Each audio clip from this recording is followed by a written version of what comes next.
Today we're going to learn more about the amazing international competitive jousting scene with guest Emma Pearn, and also find out about how you can support international jousting and the Royal Armouries with a Just Giving fundraiser down below. I hear that Emma's going to climb up a mountain in armour. Let's find out more.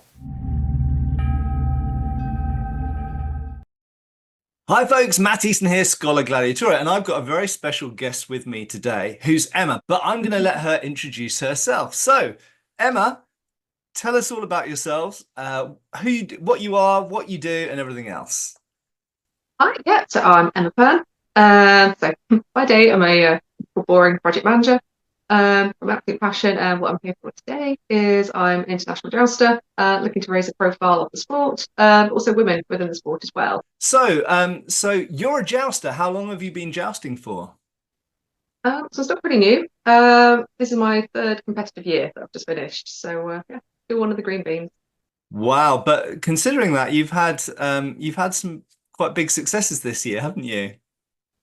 It's been quite a year. Yeah, it really feels like it's all come together. Yeah, I think the highlight was probably the Arundel International Tournament this year. Yeah, that was fantastic. Excellent win for Team England, if I must say. So yeah, proud moment. Yeah, that was awesome. And honestly, anyone who's watching this, if you haven't been to the Joust at Arundel, you really, really have to go. Not only is Arundel an amazing location, but it's really fantastically run event. As a spectator, anyway, obviously I don't joust, so I've never taken part. But how is it to compete at a place like Arundel Castle? So overwhelming. It's everything you've been working for years, just suddenly coming together in this one crazy crescendo. Yeah. It's funny. Jousting is always it's very much a mental game as much as it is physical. Yeah, you'll see all of the jousters just before we'll go onto that field. Everyone goes a little bit white, a little bit quiet. We're really all cooking ourselves, but it's yeah. Once that visor goes down, you're in the zone, and it's just it comes down to ritual and routine at that point. There must be a few moments where you look at that backdrop with that absolutely incredible castle. And obviously it was refurbished and sort of partly rebuilt in the 19th century. So it's a little bit of a fantasy castle, but it is a real medieval castle underneath there. That it must be quite overwhelming in a way. It really is. Yeah, you're in the shadow of this amazing, like almost Disney style castle. Yeah. It's I don't have the words to describe it. It is something else to be there. So how did you get into jousting? Um, it's just always been a cool for me. I think I saw my first show joust. It was before jousting started to take on its more sportified aspect. Maybe saw a joust when I was about 7 down in Cornwall and just decided what I wanted to do, and I've chased it ever since. So got into riding, got into martial art, fencing, and yeah, eventually brought it all together. So you weren't a rider beforehand. You actually started riding. Oh wow. Okay, that's interesting. So Yeah, no, it's a lot of people I know were riders and then got into jousting, but that's really interesting. So you got into riding so you could joust. yes, yeah. I saw it when I was about 7 years old and decided this is exactly what I want to do. That little kid that always had to go up and talk to the jousters, and they were very sweet and told me, "Well, if you want to joust, you need to ride." I was like, "Okay, I will do that." That's awesome. Yeah, I had a similar thing, but I never actually learned to ride, so that scuppered that whole plan. Obviously, I went down the kind of the foot combat route and kind of fully embraced that. But I wish I had time. Maybe one day I'll learn to ride, but obviously it's quite late in life for me now. But yeah, so that's great. So you basically spent your presumably childhood and teenage years riding, and then when did you actually start jousting training? Much later. So jousting really is probably 90% in the riding, and the 10% is actually learning how to joust and riding in armor. So yeah, I think I started incredibly poor timing. I think my armor kind of arrived just before COVID, so everything shut down for a couple of years. Wow. So yeah, it was coming out of COVID, then actually started breaking lances and being able to train and practice. And Yeah. was then incredibly lucky and had my first tournament with the Royal Armouries in 2021. Wow. Okay. And so were you jousting with a particular group at that time? No, not particularly. I was incredibly lucky that a couple of friends took me under the wing and taught me, and yeah.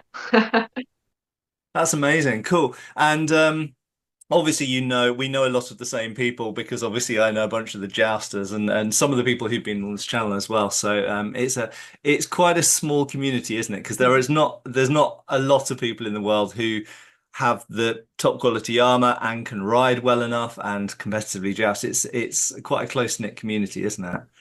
Yeah, it really is, and I think that's part of what I really want to kind of achieve, working in partnership with the Royal Armouries. It's just try and get more awareness of sport, make it more of a talking point, and yeah, try and make it a little bit more accessible. It's yeah, I think a lot of Yeah. people don't know it's there as an option. Yeah, so we're going to talk about your involvement in the Royal Armouries in a minute because there's something happening at the moment which hopefully viewers might be interested in supporting. But before we do, there's a lot of armor geeks. Well, I'm an armor geek, but there's a lot of armor geeks that watch this channel. Just tell us about your armor. So you said you got it just before the pandemic hit. You know, where did you get it from? How did you just decide what design to go with and that kind of stuff? Yeah, of course. So the armor itself is loosely based on the Centurion effigy, which is so it's an Austrian armor, Ah, uh, fairly typical high Gothic kind of style. I really love the aesthetic of Gothic armor. I think it looks fabulous. But also certainly for me, bits of armor that I tried before ordering mine. For me, flexibility and movement was a really crucial thing. yeah. I really didn't like some of the heavier, less flexible, more Italianate style armors. Okay. Yeah, purely for style and functionality. I knew I wanted to go down the Gothic route. Um, so it is more of a field harness. So that has been a little bit more difficult to adjust for jousting. It does offer a little bit less protection. There is always that compromise with armor. It's always protection versus mobility. Trying to get that to work safely and effectively is definitely quite a process. Yeah. We're now at a point where it actually works really, really well. It's beautifully flexible, moves great, and yeah. Yeah. I've got to say, having looked at your armor, and it looks great. Who made it, by the way? So it's made by two gentlemen. So the helmet and cuirass were made by the late great Dave Hewitt of White Right. Rose Armoury, Yeah. and then the arms and legs were made by Mark Vickers, St George Ah, Armoury. cool, cool, cool. Okay, so all UK based then. Yeah. So yeah, looking at it, I have to say, as you mentioned, it's quite a flexible armor, relatively light armor, but I thought that was quite a courageous choice for jousting, especially the Sallet and Bever. And I mean, I know not a huge number of people joust in Sallet and Bever because of some perceived safety issues. Is there any way you kind of mitigate that? Yeah, there is. So it's not actually Sally and Bever; it's a closed helm, so it is all in one piece. Ah, okay, so it's Yeah, like the Helmschmied articulated, right? Okay, so you've yeah, got the it looks aesthetic. like Sally and Bever. You get the beautiful aesthetic, but Yeah. yeah, it's much safer. Ah, that's awesome. That's really, really cool. That's really cool that you've gone for that look, and it's great to see it represented in the joust as well, because there's so many people in armets and you know what are perceived as safer jousting helmets. So no, that's really, really cool. Right, so. Importantly for this video, what are you working on at the moment and what are you planning? Because I know you've got something in the works. Yeah, of course. So like I mentioned earlier, really want to try and raise the awareness of jousting. People don't know it's a thing, and then let alone that women compete equally with men in it as a sport, like any other equestrian sport, which people really don't know. Hmm. That's what I decided to do, and I thought it would probably make just some cool photos as well. Yeah, so I will be climbing Penny Fan in my armor, all 32 kilos of it. It's just to raise awareness of the sport that I really love and also to raise funds for the Royal Armouries, as without them giving me that opportunity in 2021, my first tournament, I really wouldn't be the jouster I am today. So it's, yeah, nice to give something back and also hopefully, yeah, try and boost a little bit of popularity for the sport. Great. Okay, so this is so first of all, for the international viewers, let's describe what it is and where it is that you're climbing. Sure. So Penny Fan is the, not mistaken, the tallest mountain in South Wales, in the Brecon Beacons. I think it's just shy of 900 meters, and yeah, something possessed me to try and climb that in my armor. Have you climbed mountains out of Arla? Yes, quite a lot. Yeah, no, it is a mountain I know very well, so I know the Cool. footing is safe enough. It's also going to be a physical challenge in terms of Yeah. fitness. We really don't know what it's like to climb a mountain in armor. It's going to throw Yeah. up some challenges. It's going to be a really interesting learning perspective as well, actually. It's how far can we test some of these harnesses? So I think it's going to be interesting. Yeah, I mean, I think that's super interesting, and you know, a lot of people who watch this channel know about armor from looking at it in books or online. but don't necessarily own or have ever worn armor. So what are some of the things that you anticipate being a challenge doing that in armor? Yeah, so my cuirass fits well enough for jousting, but certainly when I'm walking around in it, it is sitting on my clavicles a little bit at the moment. So it's Yeah. sitting a little bit big. That's definitely going to, On the collarbones. yes, Yeah. yeah. So that's probably going to be a little uncomfortable. So we're Yeah. aware of that. And I Yeah. think, yeah, just physically being in that weight for that duration of time. So I know I can climb that mountain or have that mountain in 45 minutes there and back, but I'm really not sure how long it's going to take in the armor. Yeah, it's going to be interesting. Like you say, a really interesting experiment. I mean, even if you weren't doing it as as a fundraiser, essentially, it would be an interesting experiment to do by itself. So I'm glad that you're making this sacrifice for science for us. And maybe we can do a video afterwards because I'm sure there'll be some interesting observations that come out of it that we couldn't possibly anticipate at this point. Are you going to wear everything? Are you going to wear gauntlets and the whole lot? Plan, yeah, absolutely.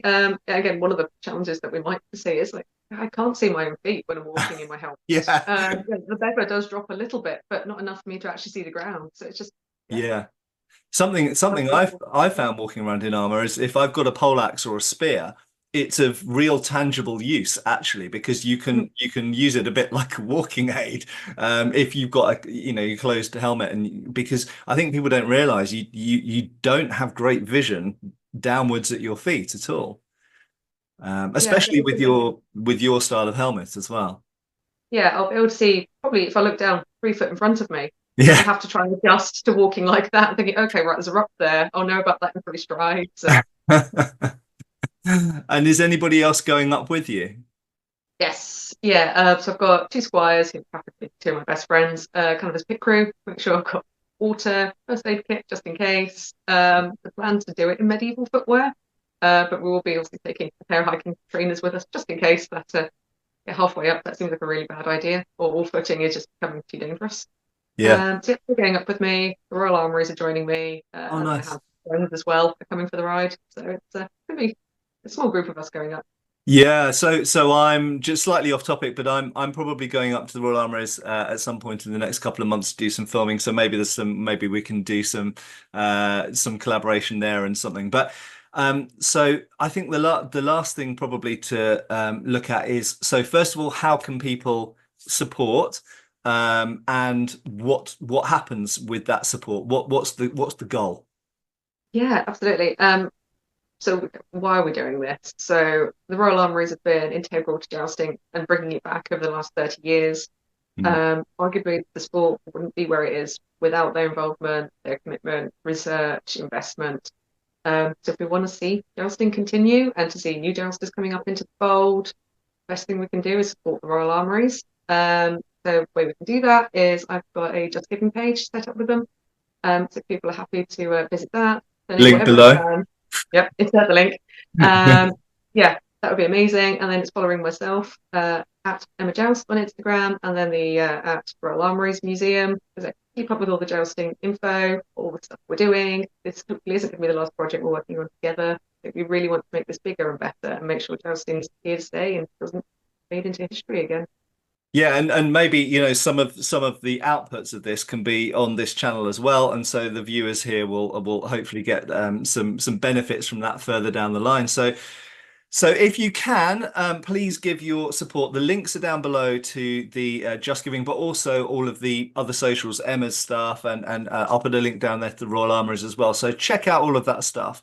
And any support you can give would be hugely appreciated. And hopefully I'll have Emma back on here again in maybe a couple of months' time, and we can talk about some other stuff. And also, if you're watching and you would like to know specific things about horsemanship or medieval horsemanship or jousting or even armor for jousting or anything like that that you think that it might be nice to have Emma back on to talk about, then I'm very happy to do that. So questions down below, input, suggestions, all welcome. So yeah, thank you very much to Emma for joining. Thank you for watching. If you can give any support to this, then that's obviously hugely appreciated and will make a big difference. And yeah, thanks a lot for watching. Thank you, Emma. Thanks for coming on. And we will see you really soon. Cheers, folks.